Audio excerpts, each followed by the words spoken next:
Welcome to 5 Points of Articulation, where I review action figures and then articulate 5 points to help you decide if you want to add that figure to your collection. The 5 points that I discuss are packaging, presentation, posability, playability, and price.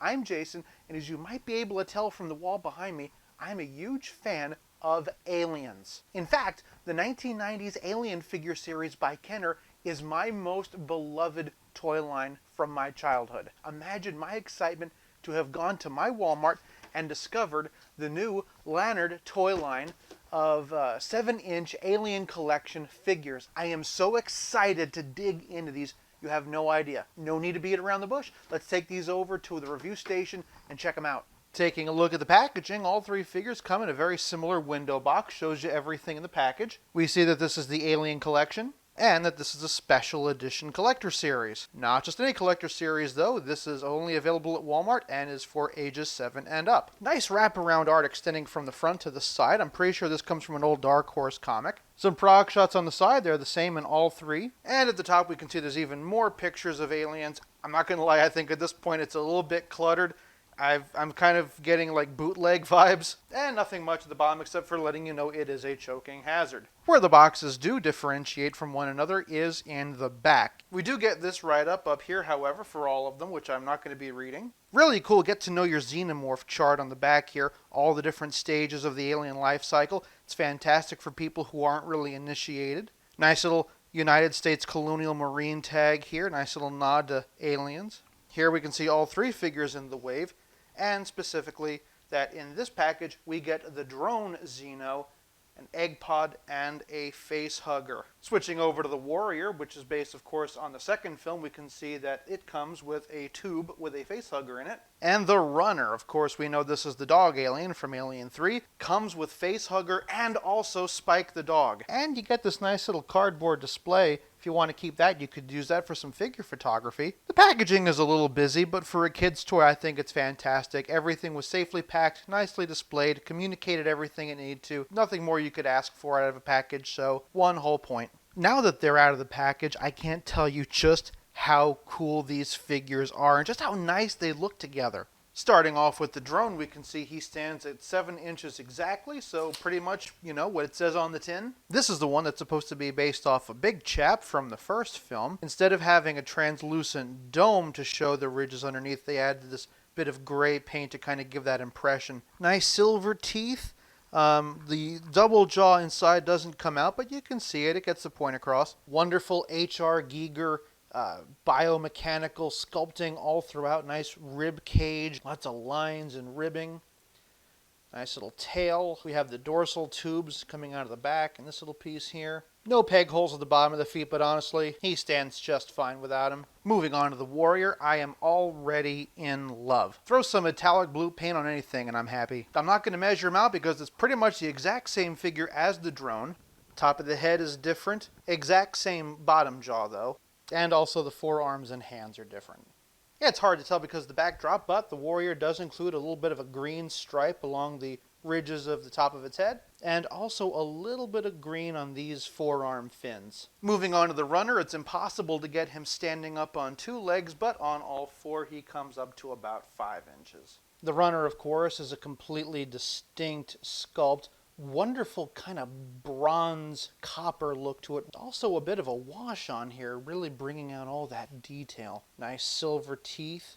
You can sort of imagine bald Ripley right here. In fact, why imagine? I have her right here. So for those of you who do not know, the alien creature in the first film was designed by Swiss artist H.R. Giger. Monster duties were then moved over to Stan Winston for part 2, but then Amalgamated Dynamics took over from part 3 onwards. So they created a much different design. A lot less biomechanical, a lot more sinewy. The alien takes on the traits of whatever its host is, so this one is a dog, so naturally it has the tri-segmented legs like a dog, and also has some stripes up here to kind of, again, give the impression of some detailing underneath the dome. Another thing worth noting is that these are basically just scaled up versions of the 3 3/4 inch versions that we got last year, with just a couple of minor things added and tweaked here and there. But more on this guy in a few minutes. Not much paint detailing, but it has what it needs, and they're really incredible sculpts all around, so one whole point.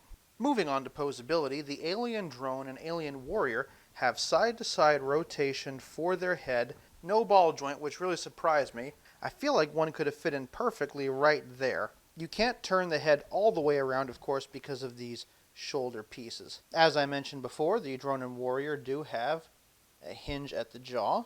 Arm only comes out that far, but it turns all the way around on this nice ball hinge. Single jointed elbow is also on a ball, which allows it to spin all the way around. It's also a bit limited, can't even really make a full 90 degrees. Diaphragm rotation underneath the rib cage allows you to spin all the way around, tilt side to side, a little bit of arching back and a bit forward. There is a ball hinge at the wrist, but you're not going to get a whole lot out of it. Does spin completely around though. Speaking of spinning, the tail is on a swivel hinge coming out of the back. His legs are on ball joints, which come out about that far. They kick that much forward and not really much back. A little bit of swivel at the hip though. Mind you don't swivel too much though, because they are on balls and they do pop out. Single jointed knee, bit of forward and back for the ankle, and also slight amount of tilt. Since the warrior is pretty much the same body, we're just going to go straight to the runner, and this is where things get a bit different. Remember what I said about where they could put a ball joint on the other two aliens? Well, the runner has that. He can tilt, he can look down this far and up that far, and all the way around. Like the other two, the runner does have a hinged jaw and also swivel hinge shoulders. Single jointed elbow like the others and also allows you to spin, and just a little bit more movement in the hand.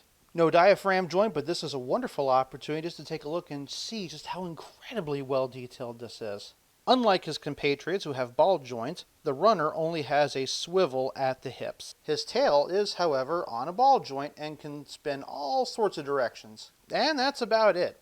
Hands down, the runner is the nicest looking of the three, but it also has the most limitations in articulation. All the basic articulation is there, but there's a lot of inconsistency between the two two-legged figures and the one four-legged one. There is definitely articulation they didn't have to include, such as the ankle pivot. That being said, a lot of the joints just don't really move as much as they could, and honestly, the dog alien barely moves at all. Still, this is primarily a series targeted for children, so I do want to cut them some slack. That being said, I'm going to give posability half a point. Now we get to playability, and I gotta tell you, these Lanard aliens do come pretty well packed. All three of them come with a face hugger, which is incredibly well detailed, albeit a bit rigid.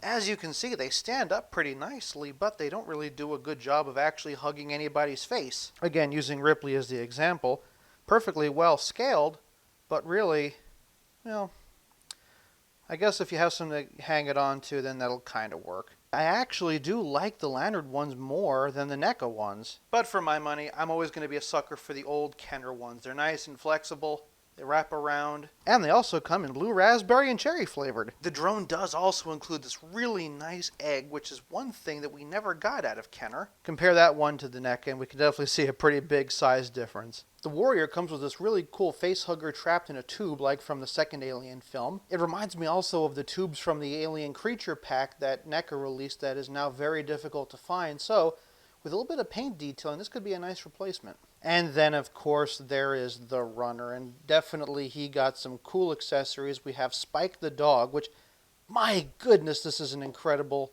dog sculpt. I mean, just look at that. Given Lanard's track record, they probably just had this already as a generic dog toy that they were able to pack in, but still, really adds a lot of value, and some nice paint detailing here too. For a quick comparison, here's the Lanard Spike side by side with the NECA Spike from the Alien 3 accessory pack, although NECA does get extra points for having its head being articulated and also interchangeable. Of course, the NECA Spike shares a body with these Freddy dogs from the Nightmare on Elm Street 2 Freddy's Revenge Ultimate figure. Imagine an alien popping out of that. So yeah, if it's not obvious by now, I am very, very happy with the accessories we got. But playability is more than just accessories, it's also how well your figure plays with others. So let's take a look at some other figures to compare them to. First off, here he is side by side with the Lanard Toys Panther Alien, Wild Boar Alien, Rhino Alien, and Bull. Overall, fits in pretty nice with the alien quadrupeds. And in the aliens with tri-segmented legs department, here he is with the 1997 Kenner Alien Resurrection Warrior. Here is how that warrior stacks up next to the Lanard. Weirdly enough, they both have green stripes on their head. And speaking of Alien Resurrection, here's how the new Lanard aliens stack up next to the Alien Resurrection Ripley. Really great scaling, and also they're all stylized, so I think they fit in really well. Speaking of Ripley, here's the runner next to the NECA Ripley. Then, while we're on the subject of NECA, here's the Lanard Warrior next to the NECA Ultimate Warrior. While I'm feeling blue, let's put him side by side with some appropriately colored Kenner figures. As we can see, he's about as tall as the Flying Alien Queen, so he's a bit out of scale with the regular 5-inch figures. Doesn't quite fit in as well as the runner does with the other 4-legged ones. But one thing this does draw my attention to is how much I love the translucent plastic they used. Lanard, if you're listening, please give us some of these in translucent plastic. Going back to the runner, one little suggestion I have is if you can get your hands on this red runner from the 3 3/4 inch scale line, you could make a great Bambi burster to go along with Spike. The area looks nice and bloody. And now that Marvel has the comic book rights to Aliens, it's only a matter of time before we see some crossovers with some of our favorite Marvel heroes, so here's the Blue Warrior with the Marvel Legends Spider-Man, and honestly, I think they look great together. Speaking of comic books, if you can't afford the aftermarket costs on those NECA 2-packs, you could always put your favorite 6-inch Batman next to the new drone. And to be honest, it wouldn't be hard to customize this into the Joker alien. I could do side-by-side comparisons all day long. The playability for these figures is through the roof, so it should come as no surprise that they get 1 full point.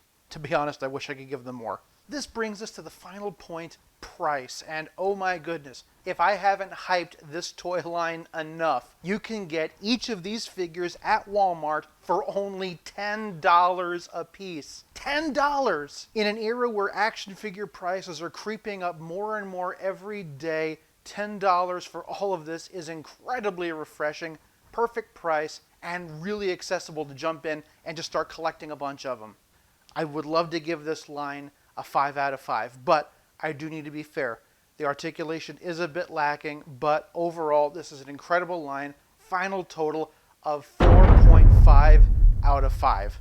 Action figures are my jam, but I gotta tell you, I have not had this much fun playing with my toys since I can remember.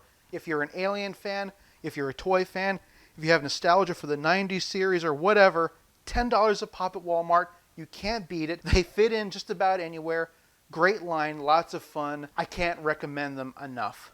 I know you probably couldn't tell, but I had a great time with these figures. It took me over 2 hours to film all this because I kept stopping and going back to the toy room and grabbing more stuff to fiddle with them with. Honestly, that's what toys are all about. It's about having fun. And this was the most fun I had with toys in a long time. Like I said, if you're an Alien fan, you have to get a hold of these. But Aliens are not the only thing that Lanard offers, and they're not the only thing I picked up while I was at Walmart.